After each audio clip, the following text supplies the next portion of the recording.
আসসালামু আলাইকুম প্রিয় স্বপ্নবাজ ভর্তি যোদ্ধারা, তোমরা যারা জগন্নাথ বিশ্ববিদ্যালয়ে ভর্তি পরীক্ষা দিয়েছো, তোমাদের অনেক স্বপ্ন রয়েছে জগন্নাথ বিশ্ববিদ্যালয়ে পড়াশোনা করার জন্য। এখন তোমরা অনেকেই অনেক ধরনের প্রশ্ন করো জগন্নাথ বিশ্ববিদ্যালয় সম্পর্কিত। তো আমি অনেক সময় দেওয়ার চেষ্টা করি। তোমরা থাম্বনেইলেই দেখেছো যে আমি কি নিয়ে ভিডিওটা বানাচ্ছি এবং কি নিয়ে কি তথ্য আমি তোমাদেরকে দেওয়ার চেষ্টা করছি। যে জগন্নাথ বিশ্ববিদ্যালয়ে পড়াশোনা করতে কত টাকা খরচ হয় সেইটা আমি তোমাদেরকে এই ভিডিওর মধ্যে বলার চেষ্টা করব ইনশাল্লাহ। তো আগামীকালকে যেহেতু আমাদের ঈদুল ফিতর, তো আজকে তোমাদেরকে জানাই ঈদুল ফিতরের শুভেচ্ছা। তো আমরা বেশি কথা না বলে ভিডিওটা শুরু করি এবং আমরা একটু হিসাব নিকাশ করি কয় টাকা খরচ হবে, কিভাবে আমরা পুরান ঢাকার মধ্যে ভালোভাবে থাকতে পারবো। ঠিক আছে? আচ্ছা, তো দেখো, জগন্নাথ বিশ্ববিদ্যালয়ে যারা ভর্তি হয় প্রথমেই তাদের ভর্তির জন্য বিভিন্ন ডিপার্টমেন্টে 5,000 6,000 করে টাকা নেয় ভর্তির জন্য। ভর্তি যখন হয় তখন ফিটা নেওয়া হয়।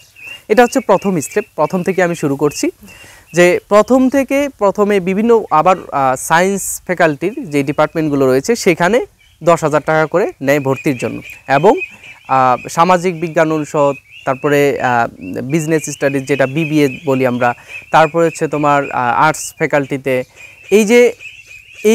এইখানে কিন্তু 5,000 6,000 টাকা করে নিয়ে আমরা যখন ভর্তি হয়েছিলাম তখন 5,500 টাকার মতো করে ভর্তি হয়েছিলাম তখন নিয়েছিল প্রথমেই। তারপরে হচ্ছে তোমার তার পরবর্তীতে কিছু নেওয়া হয়েছিল। তো 5,000 6,000 করে ভর্তির জন্য প্রথমেই নেওয়া হয়। ঠিক আছে? তারপরে দ্বিতীয় ধাপে তোমার আরও 5,000 টাকা লাগে যখন ভর্তি হয়ে যায় তখন। ঠিক আছে? প্রথমে মনে করে 10,000 টাকা তোমার রাখতে হবে। আর সায়েন্স ফ্যাকাল্টিতে প্রথমেই তো নিয়ে নেয় 10,000, তারপরে আর নেওয়া হয় না। এই হচ্ছে আমার যতটুকু খেয়াল আছে ততটুকু আমি তোমাদেরকে প্রথম স্টেপে যখন ভর্তি হবে তখন তোমাদের এই টাকাটুকু লাগবে। ঠিক আছে? আচ্ছা, দ্বিতীয় ধাপে আর কোনো টাকা তোমাদের লাগে না, শুধু লাগে সেমিস্টার ফি এবং পরীক্ষার ফিতে।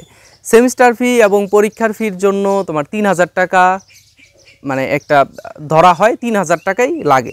পরীক্ষার ফি যদি তোমার বিভিন্ন ডিপার্টমেন্টে বিভিন্ন রকম, তো আমার ইংলিশ ডিপার্টমেন্টে আমি যেটা করি যে আমাদের পরীক্ষার ফির জন্য আমাদের 1250 টাকা লাগে 5টা কোর্সের জন্য, এবং আর ভর্তির জন্য তোমার 1700 টাকার মতো লাগে।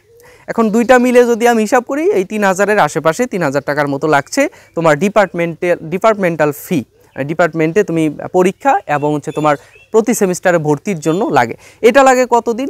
6 মাস পর পর একটা করে সেমিস্টার হয়, অর্থাৎ তোমার অনার্স শেষ করতে তোমার 8টা সেমিস্টার যাবে। তো 8টা সেমিস্টার যদি 3,000 করে ধরা হয় তাহলে 3 8 24, তোমার 3 8 24,000 টাকা তোমার ডিপার্টমেন্টের ফি লাগছে, এবং প্রথমেই 10,000 টাকা লাগছে। তাহলে কত? 34,000 টাকা তোমার পুরা পুরা বিবিএ, বিএ, বিএসএস, বিএসসি, তো এই কয়েকটা তোমার শেষ করতে গেলে তোমার এই পুরা জগন্নাথ বিশ্ববিদ্যালয় অনার্স শেষ করতে গেলে তোমার এই 34,000 টাকা লাগবে। ঠিক আছে? এটা গেল তোমার ডিপার্টমেন্টাল ফি বা তোমার বিশ্ববিদ্যালয়ে ভর্তি খরচ বা যাই অনার্স শেষ করতে।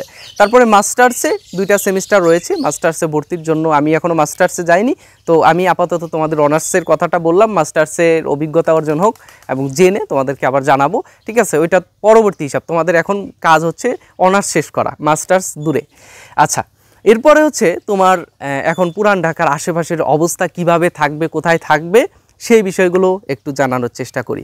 যে তোমরা এই পুরান ঢাকার খরচ আদি কেমন। পুরান ঢাকায় দেখো যে তোমার 4 বছর থাকতে হবে। 4 বছরে তোমার প্রতি মাসে আমাদের ওই পুরান ঢাকায় জগন্নাথ বিশ্ববিদ্যালয়ের আশেপাশে থাকতে রুম ভাড়া মনে করো যে একটা রুমে গাদাগাদি করে 3 জন করে থাকতে হয়। 3 জন করে থাকলে রুম ভাড়া 2,000 করে পড়ে। 2,000 টাকা প্রতি মাসে রুম ভাড়া, এবং পরবর্তীতে দেখা যায় যে খাবার বিল সহ 3,000 টাকা 3500 টাকার মতো লাগে। তাহলে 3500 আর 2,000 টাকা হচ্ছে 5,500 টাকা। ঠিক আছে? এবং আরও আনুষঙ্গিক যে বিষয়ে তোমার ভুয়া বিল, তারপরে হচ্ছে তোমার যেহেতু আমাদের হল নেই, আমি কিন্তু একটা বিষয় অ্যাভয়েড করে গেছি যে আমাদের কিন্তু হল নেই আপাতত, হল হবে কিছুদিন পরে। এটা হচ্ছে তোমাদের জন্য আমি একটু টুইস্ট রেখেছিলাম, আগেই যদি একটু বলেছি, একটু পরে আরও ভালোভাবে আমি বলছি যে আমাদের হলটা কোথায় হচ্ছে, কিভাবে হচ্ছে, এবং আমাদের নতুন ক্যাম্পাস হচ্ছে তোমরা নতুন ক্যাম্পাস, তোমরা যারা 20 ব্যাচ, তোমরা যারা এই বছর 24-25 শিক্ষাবর্ষে আসবে, তোমরা হচ্ছে 20 ব্যাচ, এই 20 ব্যাচের স্টুডেন্টরা হল পাবে, এটা নিশ্চিত থাকো, ঠিক আছে। আর এই যে তোমাদের অ্যাকোমোডেশনের যে খরচটা, সেইটা কিন্তু তোমাদের একটু লাঘব হবে হল হলে, ঠিক আছে। যাই হোক, তো পুরান ঢাকায় থাকতে হলে তোমাকে প্রতি মাসে কমপক্ষে ম্যাচের জন্য 6,500 টাকা, তোমাকে 6,000 থেকে 6,500 টাকা তোমাকে হাতে রাখতে হবে। এটা হচ্ছে তোমার থাকা খাওয়ার বিল, ঠিক আছে। আর বাকিটা হচ্ছে তোমার এক্সট্রা, তুমি যদি হরলিক্স খাও বা তুমি যদি অন্যান্য কোনো ধূমপায়ী হও, অধূমপায়ী হও, বিভিন্ন খরচ আদি আছে তোমার, এটা তোমার হিসেব। যাই হোক, তো থাকার খরচটা তোমার 6,500 গেল। তোমার অনার্স শেষ করতে 35,000 টাকা ধরলাম, 34,000 হয়, 35,000 টাকা ধরলাম। তো প্রতি মাসে যদি তোমার প্রতি মাসে কত যাচ্ছে, প্রতি মাসে যাচ্ছে হচ্ছে 6,500। 6,500 টাকা হলে তোমার থাকতে হচ্ছে 4 বছর। 4 বছরে তোমার কত লাগছে, 4 বছরে লাগছে হচ্ছে তোমার 4-12 হচ্ছে 48। 48-এর সাথে 6 গুণ করলে যত হয়, আমি আপাতত এখন হিসাবটা পারছি না, তোমরা 48-এর সাথে 6,500 গুণ করলে যত টাকা খরচ হবে, এটা হচ্ছে তোমার পুরো অনার্স লাইফ তোমার কাটাতে পারবে ম্যাচে এই খরচ দিয়ে। এবং 35,000 টাকা তোমার বিশ্ববিদ্যালয়ে বিষয়ক খরচে, ঠিক আছে। এ হচ্ছে তোমার অনার্স লাইফের সম্পূর্ণ খরচ। এখন এরপরে হচ্ছে তোমাদের জন্য একটা পজিটিভ নিউজ, সেটা হচ্ছে আমাদের হলটা কোথায় হচ্ছে, আমাদের নদীর বুড়িগঙ্গার ওপারে, কেরানীগঞ্জে বুড়িগঙ্গার ওপারে হচ্ছে তোমার বসুন্ধরা রিভারভিউ এলাকায়, সেখানে আমাদের একটা হল হচ্ছে। হলটার ঈদের কিছুদিন পরে হয়তো চালু হবে। তোমরা যারা জগন্নাথ বিশ্ববিদ্যালয়ে আসবে, ফার্স্ট ইয়ারে আসবে, তোমরা হয়তো এই বছর না পেলেও দ্বিতীয় বর্ষ থেকে তোমরা হলে উঠতে পারবে। হলটা হয়েছে আস-সুন্নাহ ফাউন্ডেশন, শায়েখ আহমদুল্লাহর আস-সুন্নাহ ফাউন্ডেশনের তোমার উদ্যোগে এই হলটা জগন্নাথ বিশ্ববিদ্যালয়কে দেওয়া হয়েছে। যাই হোক, তো এরপরে আমাদের কিন্তু দ্বিতীয় ক্যাম্পাস আছে। দ্বিতীয় ক্যাম্পাসটা হচ্ছে আমাদের ওই পাশেই কেরানীগঞ্জে, অনেক বড় একটা ক্যাম্পাস। এইটাতে আমি একদিন গিয়ে তোমাদের ভিডিও করে দেখাবো।